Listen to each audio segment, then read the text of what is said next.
जय सिया राम मित्रों, जय Siya Ram. My dear friends, Jai Siya Ram to you all.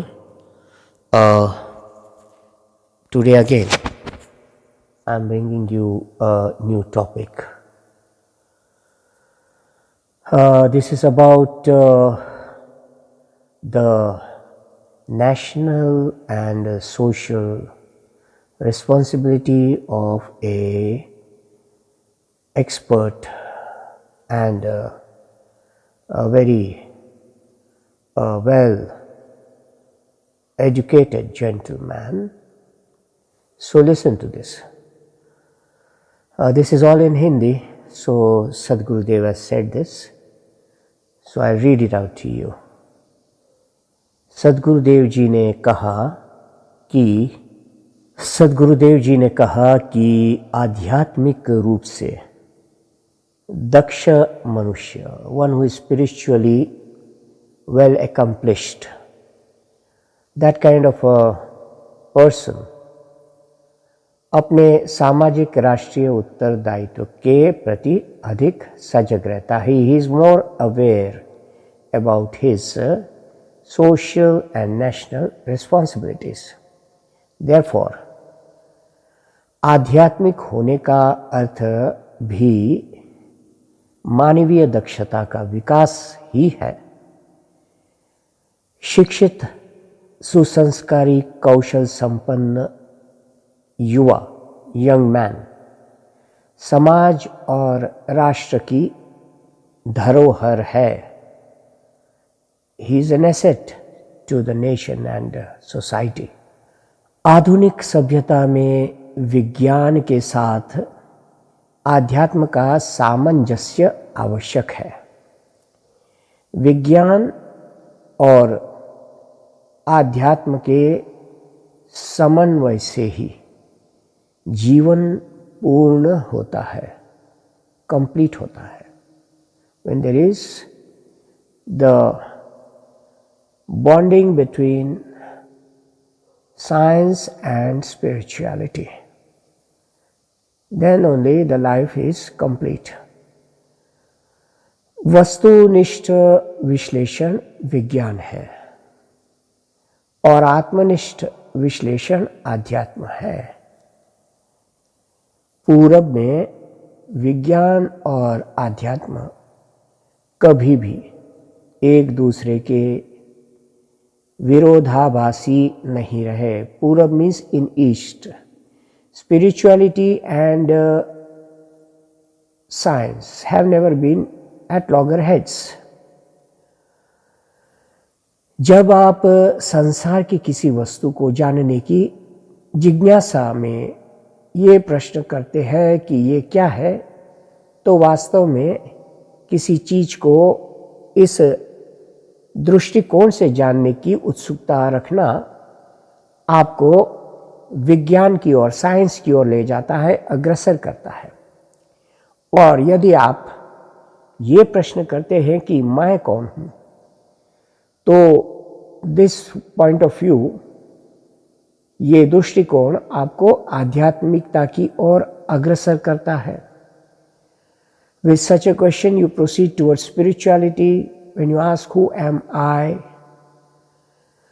तो वर्तमान समय में विज्ञान ने अपने वैभवकारी स्वरूप एवं चमत्कृत कर देने वाली उपलब्धियों के बलबूते समूची मानव सभ्यता को अपने आकर्षण के पाश में बांध लिया है.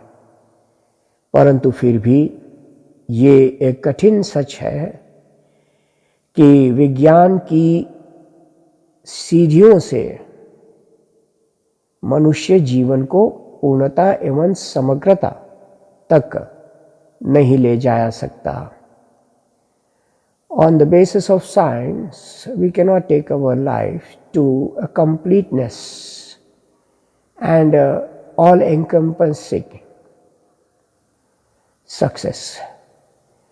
उसके जीवन में की गहन सूक्ष्मता में आत्म तत्व की प्रगाढ़ अनुभूति का निवास है मनुष्य के, जहाँ तक पहुँचना केवल अध्यात्म द्वारा ही संभव है। स्वयं का बाहरी विकास विज्ञान है और भीतरी विकास स्पिरिचुअलिटी है। स्पिरिचुअलिटी के बिना साइंस अधूरा है। स्पिरिचुअलिटी और साइंस में समन्वय के विचारों में विश्व की सभी समस्याओं के समाधान निहित है। When there is a meeting point between spirituality and science, it provides solutions for all the conflicts in the world. आध्यात्म व विज्ञान के समन्वय से ही युवा पीढ़ी अपने भविष्य को ब्राइट कर सकता है और मीनिंगफुल बना सकता है। भौतिक उपलब्धि चाहे जितनी हो, मटेरियलिस्टिक अचीवमेंट्स में बी मेनी मोर, बट जीवन में स्पिरिचुअलिटी न हो तो वो व्यक्ति जो है दिशाहीन हो जाता है। ही loses his way in life. उन्होंने ये हमारे सद्गुरुदेव ने कहा कि हमारा जीवन यज्ञ की तरह होना चाहिए। यज्ञ में हम जो कुछ भी आहुति डालते हैं, यज्ञ हमें कई गुना करके लौटाता है। पश्चिम द्वारा, वेस्ट द्वारा प्रयोजित प्लान्ड आधुनिक सिविलाइजेशन ने दुनिया को एक बाजार बना दिया है, जिसमें व्यक्ति को अपने बेनिफिट के सिवा कुछ भी नहीं दिखाई देता और सोसाइटी कंपटीशन बन गया है। प्रतिस्पर्धा सफलता के लिए आवश्यक है, नो डाउट, लेकिन इस कारण आज व्यक्ति जो है समाज से अलग थलग होता जा रहा है।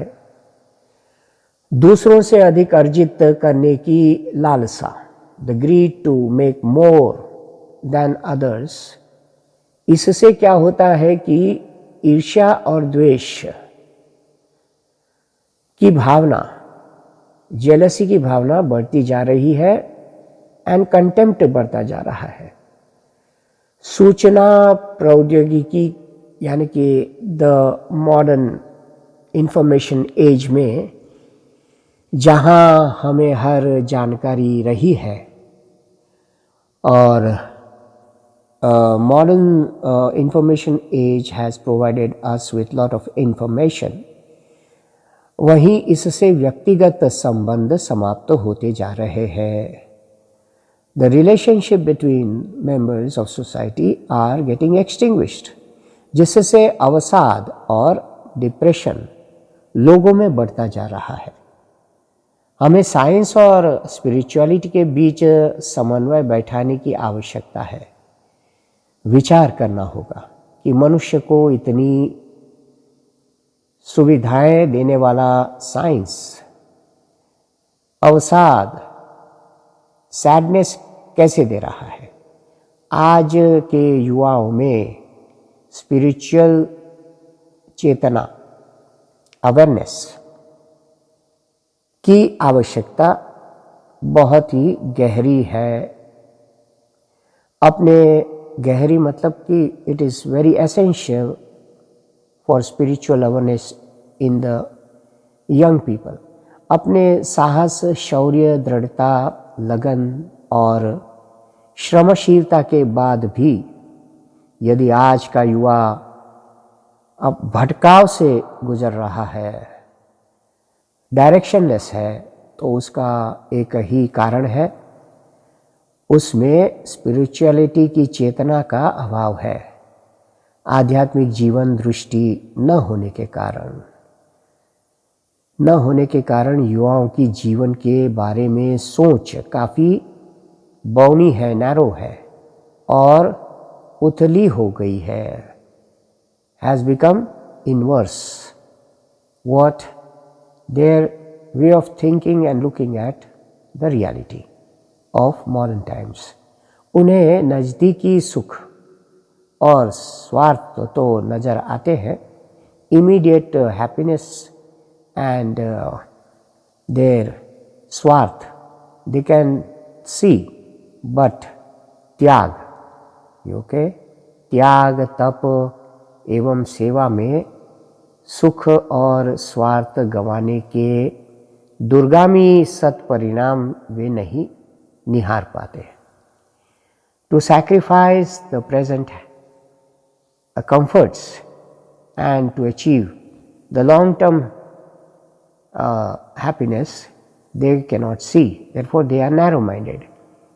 21वीं सदी में, in the 21st century, अपने चरण रख चुके युवाओं को आज और अभी सब कुछ चाहिए, कल का धीरज उनमें नहीं। बड़ी कंपनी, बड़ा पोजीशन और पैसा ये उन्हें मिल भी जाए तो शोहरत की दुनिया उन्हें लुभाती है। इसके लिए वे थोड़ा सा भी इंतज़ार करने के लिए तैयार नहीं है। विज्ञान की कोशिश है कि लोगों का भौतिक जीवन बेहतर हो, जबकि स्पिरिचुअलिटी का प्रयास है कि प्रार्थना आदि उपायों से मनुष्य सच्ची राह पर चले। विज्ञान और साइंस स्पिरिचुअलिटी के मिलन से तेजस्वी नागरिक का निर्माण होता है। तर्क और युक्ति विज्ञान व आध्यात्म के मूल तत्व है। धार्मिक व्यक्ति का लक्ष्य आध्यात्मिक अनुभूति प्राप्त करना है, जबकि साइंस का लक्ष्य कोई महान खोज या आविष्कार करना होता है। इस प्रकार यदि जीवन के ये दो पहलू आपस में मिल जाए तो हम चिंतन के उस शिखर पर पहुंच जाए जहां उद्देश्य एवं कर्म एक हो जाता है। Thank you very much for listening. जय सिया राम, जय Siya Ram, my dear friends.